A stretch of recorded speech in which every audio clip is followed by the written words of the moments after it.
Welcome to Mangalam institute classes changing the way of learning. आज का topic है set lecture 2। ये रहा सेट लेक्चर 2। लेक्चर फर्स्ट में मैंने आपको बताया था नंबर्स क्या होते हैं, नेचुरल नंबर्स। इसके बाद मैंने बताया होल नंबर्स क्या होता है। इसके बाद बताया मैंने इंटीजर नंबर्स क्या होता है। इसके बाद जस्ट बताया था मैंने रैशनल नंबर क्या होता है। इसके बाद बताया था इरेशनल नंबर क्या होता है। इसके बाद बताया था रियल नंबर क्या होता है। इसके बाद बताया था कॉम्प्लेक्स नंबर क्या होता है। ठीक है, इन सब में इन दोनों में ज़ीरो का अंतर होता है, इन दोनों में निगेटिव का अंतर होता है, इन दोनों में फ्रिक्शंस का अंतर होता है, इन दोनों में रूट की संख्याएं पाई आती हैं। ये सबसे डिफर है। ठीक है, ये वाला डिफर है। मैं अंतर इन दोनों में देखूंगा तो इन दोनों में अंतर होता है इन संख्याओं का, रूट पाई ई क्यू और आर में। इन दोनों में रूट के अंदर माइनस की संख्याओं का अंतर होता है। तो नहीं, आप समझ लीजिए, दोबारा से मैं आपको रिकॉल करवा दे रहा हूँ कि यहाँ पे जो अंतर होता है नेचुरल नंबर और होल नंबर में किसका होता है, ज़ीरो का। होल नंबर और इंटीजर नंबर में अंतर होता है नेगेटिव संख्याओं का। मतलब इसमें नेगेटिव संख्याएं आएंगी, इसमें कोई भी नेगेटिव संख्या नहीं आती है। इसके बाद इंटीजर नंबर और रेशनल नंबर, इनमें अंतर होता है फ्रिक्शंस का। यानी 3/2 एक ऐसी संख्या है जो रेशनल है और इंटीजर नहीं है। इन दोनों में मैंने बताया आपको कोई अंतर नहीं है, ये दोनों डिफर है और इन्हें मुझे जानना भी नहीं है। बस याद रखना है कि ये वाली संख्याएं अपरिमेय होती हैं। अंतर देखना है क्यू और आर में। क्यू और आर में क्यू डैश का ही अंतर होता है। जो संख्याएं क्यू डैश होती हैं वो क्यू नहीं होती हैं और आर होती हैं। आर और सी का अंतर क्या है, इसमें आर और सी में केवल निगेटिव संख्याएं आती हैं। इन निगेटिव संख्याओं का ही अंतर है। ठीक है, अब मैं इसी क्रम में आगे बढ़ जाता हूँ और अपना प्रोसेस आगे बढ़ाता हूँ। कल मैंने आपको बताया था कि आप नंबर से सीख लें, ठीक है, और क्या कौन सी चीज़ होती है उनको सीख लें। अब मैं सेट का टॉपिक इसी क्रम में आगे बढ़ा रहा हूँ। ठीक है, तो आप जानते रहिएगा। अगर आपको कहीं भी दिक्कत आती है तो मैंने बताया था मेरा व्हाट्सअप नंबर है 8191952927। इस पर मुझे कमेंट करिए। ठीक है, और जो भी आपको पूछना है इस व्हाट्सअप नंबर पे भेज दीजिए, मैं आपको क्लियर करके बता दूंगा। ठीक है, जस्ट आपके भेजने के 10 सेकंड के अंदर। ठीक है, चलो आगे बढ़ते हैं इसी क्रम में। जैसे मैंने आपको कल सेट पढ़ाने के लिए बताया था, आज का है सेट लेक्चर 2। ठीक है, सेट को डिवाइड किया गया 2 पार्ट्स में। एक तो इनफाइनाइट, एक फाइनाइट। ठीक है, मैं लिंकअप करके बताऊंगा हिंदी इंग्लिश दोनों में, तो आप सीखते रहिएगा। कहीं भी अगर प्रॉब्लम्स आए तो उन प्रॉब्लम्स के लिए मैं हूं आपके साथ। एक इनफाइनाइट नंबर और एक फाइनाइट नंबर। इनफाइनाइट नंबर और फाइनाइट नंबर, इनफाइनाइट को हिंदी में बोलते हैं असीमित, ठीक है, और अपरिमित, अपरिमित। ठीक है, फाइनाइट को बोलते हैं सीमित और बोलते हैं परिमित। ठीक है, सेट की अगर डेफिनेशन की बात करूं तो सेट की डेफिनेशन होती है a collection which is well defined, which is well defined। Hindi में बताऊं, एक ऐसा समूह जो सुपरिभाषित है, जो सुपरिभाषित है, सेट कहलाता है, समुच्चय कहलाता है, समुच्चय कहलाता है। देख लीजिए, सेट लेक्चर 2 में सबसे पहले मैं जानूंगा सेट की डेफिनेशन। सेट की डेफिनेशन होती है a collection which is well defined, एक ऐसा समूह जो सुपरिभाषित है, समुच्चय कहलाता है। सेट 2 प्रकार के पढ़ेंगे पहले हम, एक फाइनाइट और एक इनफाइनाइट। फाइनाइट क्या होता है, इनफाइनाइट क्या होता है। फाइनाइट ऐसा समुच्चय जिसमें अवयवों की संख्या को गिना जा सके। ठीक है, फिर कह रहा हूँ, इसको आपको लर्न करना है, समझना है। एक ऐसा समुच्चय जिसमें अवयवों की संख्या को गिना जा सकता है, जिसे हम काउंट कर सकते हैं, परिमित कहलाता है। इसे लिखूंगा एक ऐसा समुच्चय जिसमें अवयवों की संख्या को नहीं गिना जा सकता है। ठीक है, एक ऐसा समुच्चय जिसमें अवयवों की संख्या को गिना नहीं जा सकता। एग्जाम्पल्स, इसके एग्जाम्पल्स रहेंगे N, W, I, R, Q, C, ये सब का एक एग्जाम्पल है। ठीक है, n मतलब प्राकृतिक संख्या है, पूर्ण संख्याएं, पूर्णांक संख्याएं, वास्तविक संख्याएं, परमेय संख्याएं, ठीक है, और कॉम्प्लेक्स नंबर, ये सभी किसके एग्जाम्पल हैं? इनफाइनाइट नंबर के। ठीक है, और बहुत सारे एग्जाम्पल हैं। अगर मैं कोई एस सेट लिखूं, इसमें लिख दूं 1 2 dot dot dot dot infinite natural number का सेट हो गया। एक S1 लिख दिया मैंने, इसमें लिख दूं मैं 2 4 डॉट डॉट डॉट इनफाइनाइट सम संख्याओं का समुच्चय हो गया, विषम संख्याओं का समुच्चय हो गया। ये सब काय में आएंगे? इनफाइनाइट सेट के एग्जाम्पल। ठीक है, तो सेट और उसकी डेफिनेशंस। ठीक है, ये क्या हो गया? इनफाइनाइट सेट, उसकी डेफिनेशन, उसके बहुत सारे एग्जांपल्स। अब मैं जाऊंगा फाइनाइट सेट, एक ऐसा समुच्चय जिसमें अवयवों की संख्या को गिना जा सकता है। मैं फिर बता दूं, अंतिम संख्या पता होने से ये नहीं कहेंगे कि यह फाइनाइट सेट है। फाइनाइट सेट है। एग्जाम्पल, जैसे मैं कह दूं 2 और 3, 2 और 3, ठीक है, जब भी हम स्मॉल ब्रैकेट या बिग ब्रैकेट में कभी भी किसी भी सेट को लिख देंगे तो उसकी लास्ट संख्या मुझे पता है। ठीक है, जैसे मैं यहाँ बताऊँ, जैसे लिखा 1 2 डॉट डॉट डॉट 100 लिख दिया, आपने बोल दिया इसकी लास्ट डिजिट मुझे पता है, इसलिए ये फाइनाइट सेट है। ठीक है, यहाँ पे समझने वाली बात है, इसका लास्ट डिजिट, ये देखिएगा जो मैं बता रहा हूँ, इसका लास्ट डिजिट मुझे पता है 100 है, तो मैं ये नहीं कह सकता कि ये फाइनाइट सेट है। ठीक है, जैसे मुझे इसका भी लास्ट डिजिट पता है, इसका भी लास्ट डिजिट पता है। तो ये दोनों जो सेट दिए गए हैं, ये दोनों सेट बिग ब्रैकेट के अंदर और स्मॉल ब्रैकेट के अंदर, अगर बिग ब्रैकेट के अंदर और स्मॉल ब्रैकेट के अंदर कुछ भी लिखा जाए, कुछ भी लिखा जाए, वो 100% कौन से सेट कहलाएंगे? इनफाइनाइट सेट के एग्जाम्पल। इसलिए ये बात यहाँ गलत हो जाती है कि यदि अंतिम संख्या पता है तो वो फाइनाइट सेट नहीं होंगे। यहाँ पर केवल हमें ये परिभाषा याद करनी है, यदि समुच्चय में संख्याओं को गिना जा सके, ठीक है, तो फाइनाइट सेट है, अन्यथा नहीं। जैसे मैं यहाँ काउंट कर सकता हूँ कि यहाँ पर कितनी संख्याएं हैं? 100, लेकिन मैं यहाँ काउंट नहीं कर सकता कितनी संख्याएं हैं। क्यों? रीजन बताऊंगा अभी। ठीक है, आप पुश करके लिखते रहिए और अपनी कॉपी ज़रूर बनाइए, क्योंकि आप जब कॉपी बनाते रहेंगे तभी आप बेटर सीख पाएंगे। और जिन्होंने मेरा पिछला वीडियो नहीं देखा है वो पहले पिछला वीडियो देखें, उस वीडियो को देखने के बाद इस वीडियो को देखें, जिससे आप आसानी से लिखते भी रहें और लिंकअप करके समझते भी रहें। सारी चीज़ें लिंकअप करके बताऊँगा, कोई भी टॉपिक छोड़ने वाला नहीं हूँ, क्योंकि मुझे पता है आपको कॉलेज और स्कूल्स में ये सब नहीं पढ़ाया जाता और काफ़ी बच्चे कोचिंग में आकर पढ़ भी नहीं सकते। बहुत से गरीब बच्चे हैं जो फीस भी अफोर्ड नहीं कर सकते। ये वीडियो उनके लिए है, वो बेटर सीखें और हो सके तो उनके लिए फ़ीस कंसेशन रहेगी। ठीक है, मैं आगे बताता हूँ। मैंने बताया कि जैसे ये लिख दिया 2 और 3, ठीक है, ये इनफाइनाइट है, इनफाइनाइट, हाँ, फाइनाइट नॉट, फाइनाइट नहीं। क्यों? क्या रीज़न होता है? जैसे मैंने लिखा करली ब्रैकेट के अंदर 2, 3, ये फाइनाइट है, ठीक है, इनफाइनाइट नहीं। ठीक है, जैसे मैंने लिखा 2, 3 स्मॉल ब्रैकेट के अंदर, ये फाइनाइट है, फाइनाइट नहीं है, इनफाइनाइट है। ठीक है, इसके रीजंस देखिए आप। जब भी किसी चीज को मैं करली ब्रैकेट के अंदर लिखूंगा, जब भी किसी संख्याओं को करली ब्रैकेट के अंदर लिखूंगा, तब केवल वही संख्याएं ली जाती हैं, वही संख्याएं ली जाती हैं।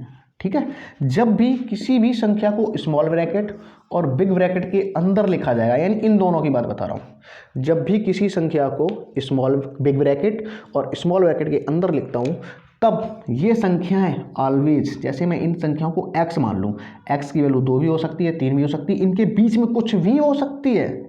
जैसे ये हमेशा या तो Q में बिलोंग्स करेंगी या फिर R में बिलोंग्स करेंगी या C में बिलोंग्स करेंगी, बस ये समझने वाली बात है, ठीक है। और कक्षा 7th और 8th स्टैंडर्ड में मुझे पढ़ाया जाता है कि किन्हीं दो परमेय संख्याओं के बीच में अनंत परमेय संख्याएं होती हैं। जैसे मैं कहूँ कि 2 और 3 के बीच में कितनी संख्याएं हैं, इनफाइनाइट संख्याएं हैं। मैं यहाँ बताऊँ 2 और 3 को मिला के और इनके बीच में कितनी संख्याएं हैं, यहाँ इनफाइनाइट संख्याएं हैं, इसलिए मैं यहाँ पर इनफाइनाइट सेट मानता हूँ और यहाँ पे भी इनफाइनाइट सेट मानता हूँ, ठीक है। और ये फाइनाइट नहीं है। इसके फाइनाइट होने का रीज़न ये है कि यहाँ पर केवल वही संख्याएं होती हैं जो हमें दिखाई देती हैं, यहाँ पर वे संख्याएं भी होती हैं जो इनके मध्य में आती हैं। मैं लिख दूँ 2.01, मैंने लिख दिया 2.001, मैं लिख दिया 2.002, 2.003, ये कभी ख़त्म ही नहीं होगी, लगातार आती रहेंगी। आप कितनी भी लिख लो कोई फ़र्क नहीं पड़ता, लिखते ही जाइए आप, लिखते जाइए लिखते जाइए, कितना भी लिखें आप कोई फ़र्क नहीं पड़ता।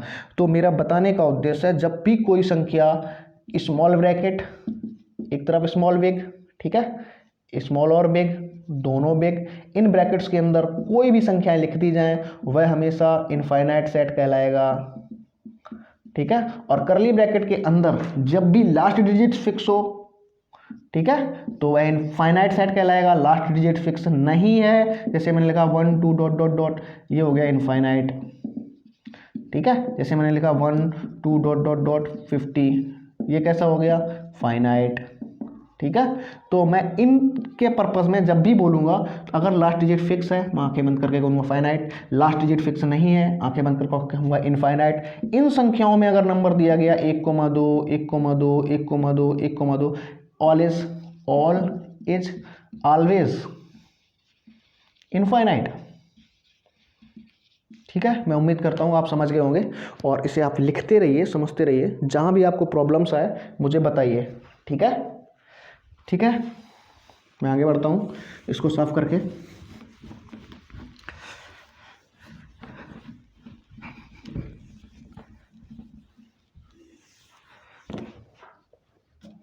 नेक्स्ट मैं आपको बता दूँ ब्रैकेट रूल्स। पहले मैं आपको वो चीज़ें सिखा दूँ जिससे आप आगे करने में आपको कोई प्रॉब्लम्स ना आए। मैं बता रहा हूँ bracket rules. What is this bracket rules? Bracket rules क्या होते हैं, ठीक है। मैंने बताया एक होता है big and small bracket, big and small bracket, दूसरा करली ब्रैकेट।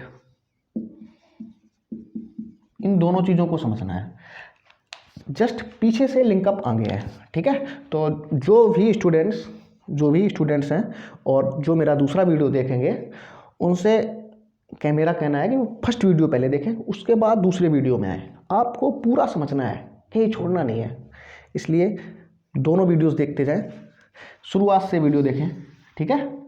तो मैं आगे बता रहा हूँ आपको बिग ब्रैकेट। जब भी किसी चीज़ को मैं बिग ब्रैकेट के अंदर लिखता हूँ, ठीक है, यहाँ समझते रहिए आप, इस ब्रैकेट को एक ही तरीके से लिख सकते हैं, ओनली वन टाइप, ठीक है। इसको लिखने का एक तरीका और है, कैसे लिख सकता हूँ, अथवा, ये तो ऐसा ही रहेगा। ये जो ओपन, इसको मैं क्लोज्ड ब्रैकेट बोलता हूँ, क्या बोलूँगा, क्लोज्ड ब्रैकेट, ठीक है।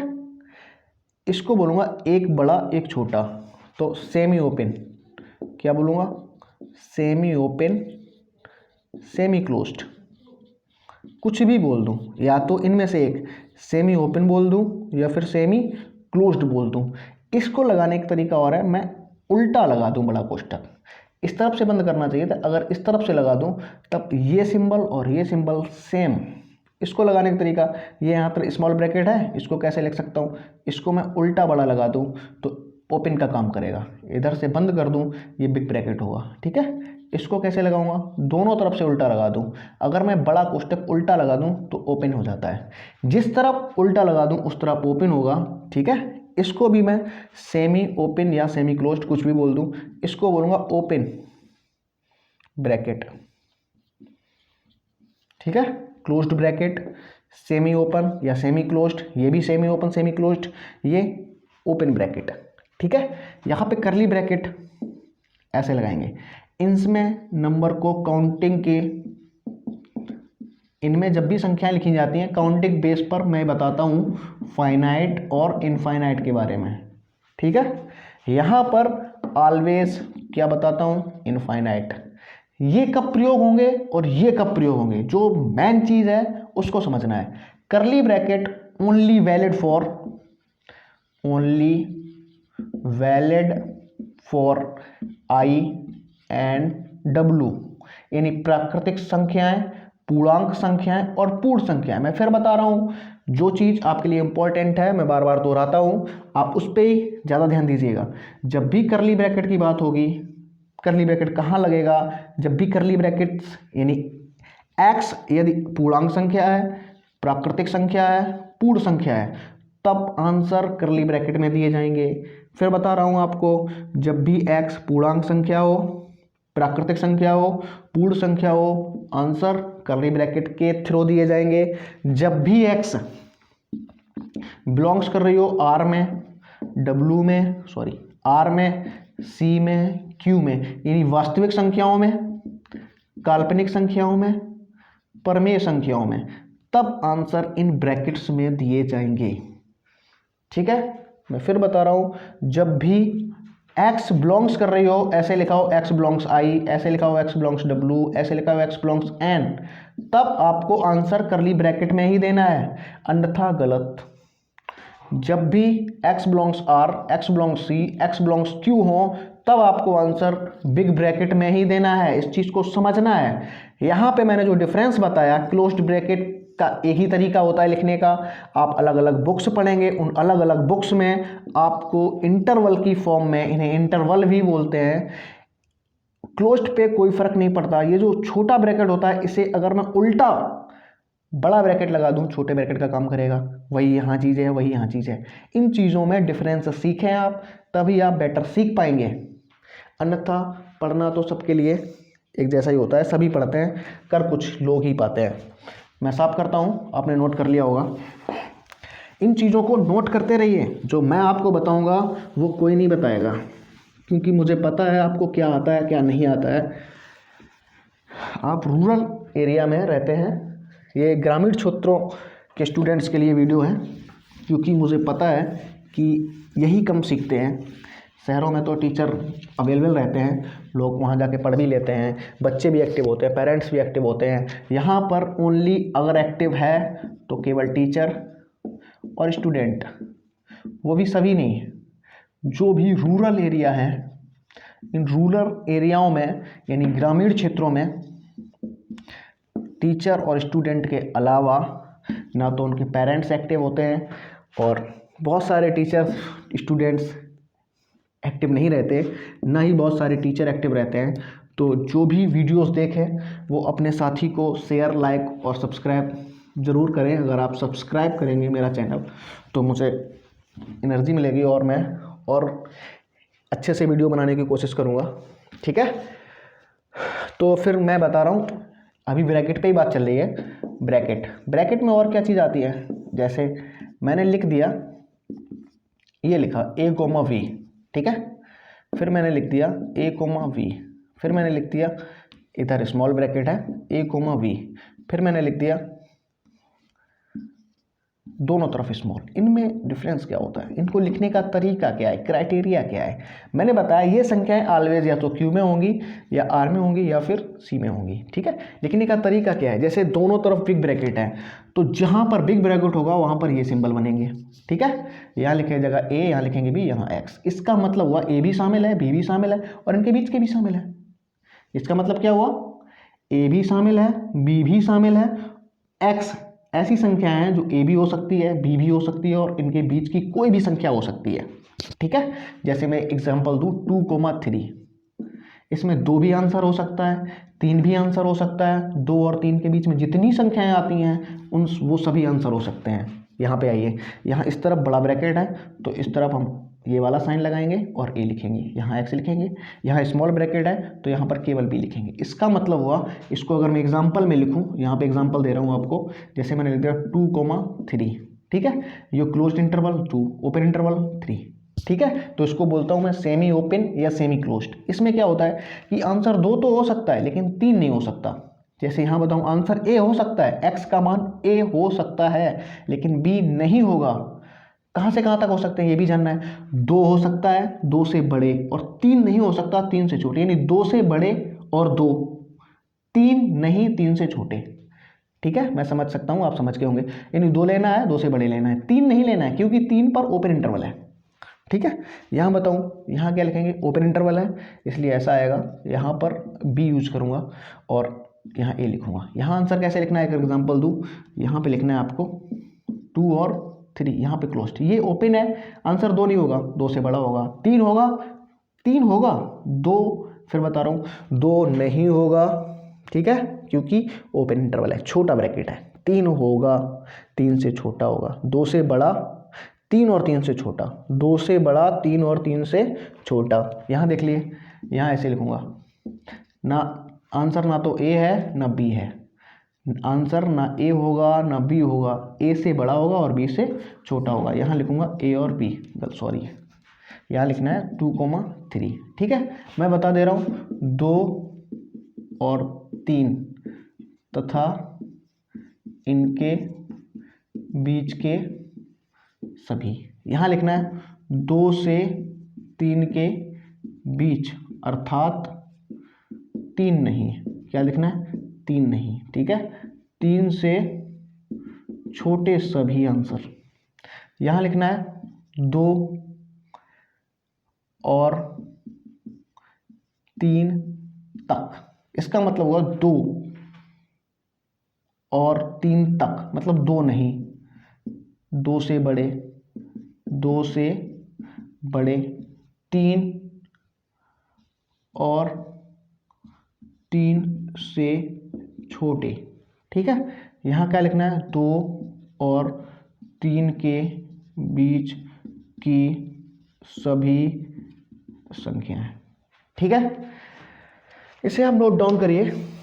जो भी आपको समझने में प्रॉब्लम्स आती है मैं इसके पे दोबारा वीडियो बना सकता हूँ, लेकिन मैंने बताया आपको, मैं समझ सकता हूँ, आप इतने में बहुत अच्छा समझ गए होंगे।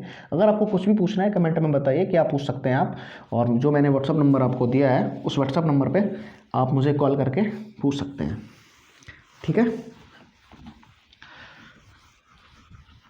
जैसे मैंने आपको बताया था कि जो सेट होते हैं, ठीक है, सेट में, अब मुद्दे की बात पे आता हूँ। सेट मैंने एक बताया था फाइनाइट, एक बताया था इनफाइनाइट। ठीक है, इनफाइनाइट में मैंने एग्जांपल बताए थे एन, डब्ल्यू, जेड, आई। ये जेड और आई दोनों एक ही हैं, दोनों ही पूर्णांक संख्याएं हैं। मैं कभी कभी जेड से रिप्रेजेंट कर सकता हूँ या आई से, या फिर मैं कह दूँ आर, या मैं कह दूँ क्यू, या कह दूँ सी। ये सभी कैसे सेट है, ठीक है, या मैं लिख दूँ यहाँ ऑड नंबर्स, या मैं लिख दूँ इवन नंबर्स। ऑड नंबर्स मतलब सम संख्याएं, सभी सम संख्याएं कैसे समुच्चय हैं, इनफाइनाइट सेट। यहाँ का लिखूँ, सॉरी उल्टा लिख दिया, ये सम संख्या है, ये विषम संख्या है, विषम संख्या है। ठीक है, ऑड मतलब विषम, इवन मतलब सम। फाइनाइट के कौन कौन से एग्जांपल हैं, फाइनाइट में बहुत सारी चीज़ें पढ़ूंगा, जो भी पढ़ना है मुझे फाइनाइट में ही पढ़ना है। ठीक है, देखिए कैसे पढ़ेंगे, फाइनाइट में क्या क्या पढ़ना है। मैं एक पढ़ूंगा एम्प्टी सेट, ठीक है, इसका एक नाम और होता है नल सेट। ठीक है, बोलता क्या हूँ इसको, रिक्त समुच्चय। ठीक, दूसरी चीज पढ़ूंगा सिंगलटन सेट। क्या पढ़ूंगा, सिंगलटन सेट, इसकी हिंदी होती है एकल समुच्चय। ठीक है, थर्ड नंबर में पढ़ूंगा इक्वल सेट, यानी बराबर समुच्चय, बराबर, या एक वर्ड और यूज कर सकता हूं समान समुच्चय। ठीक है, चौथी चीज पढ़ूंगा इक्विवेलेंट सेट। क्या पढ़ूंगा, इक्विवेलेंट सेट। क्या बोलता हूँ इसको हिंदी में, तुल्यता समुच्चय, तुल्यता समुच्चय। ठीक है, पांचवा पढ़ूंगा मैं, ठीक है, empty set, singleton set, equal set, disjoint set, disjoint set. ठीक है, क्या होता है डिसजॉइंट सेट, कहूंगा विसंगीत समुच्चय, विसंगत समुच्चय। और इसमें पढ़ूंगा मैं ए यूनियन बी, पढ़ूंगा ए इंटरसेक्शन बी, पढ़ूंगा ए माइनस वी, पढ़ूंगा ए प्लस वी, ठीक है, पढ़ूंगा ए सममित अंतर वी। इसको एक फॉर्म में और लिखता हूँ, ए सममित अंतर वी, ठीक है। फिर मैं पढ़ूंगा ऐसे A union B union C, anything, बहुत सारी चीज़ें पढ़ूंगा, A intersection B union C, A union B intersection C. इन सारी चीज़ों पे मैं कल बात करता हूँ। आज का वीडियो मैं यहीं स्टॉप करता हूँ और आपसे एक कहना है कि अगर वीडियो आपको अच्छा लगे और आप कुछ मुझसे सीख रहे हो तो प्लीज़ लाइक, ठीक है, और शेयर और सब्सक्राइब ज़रूर करें। मैं आपको भरोसा दिलाता हूँ ऐसे ही वीडियो लगातार देता रहूँगा जिससे आप बेटर सीख जाएं और आपको कहीं भी कोई भी दिक्कत ना आए। कल मैं 11th का एक एक्सरसाइज, ठीक है, कई बुक्स से फिनिश कर दूंगा।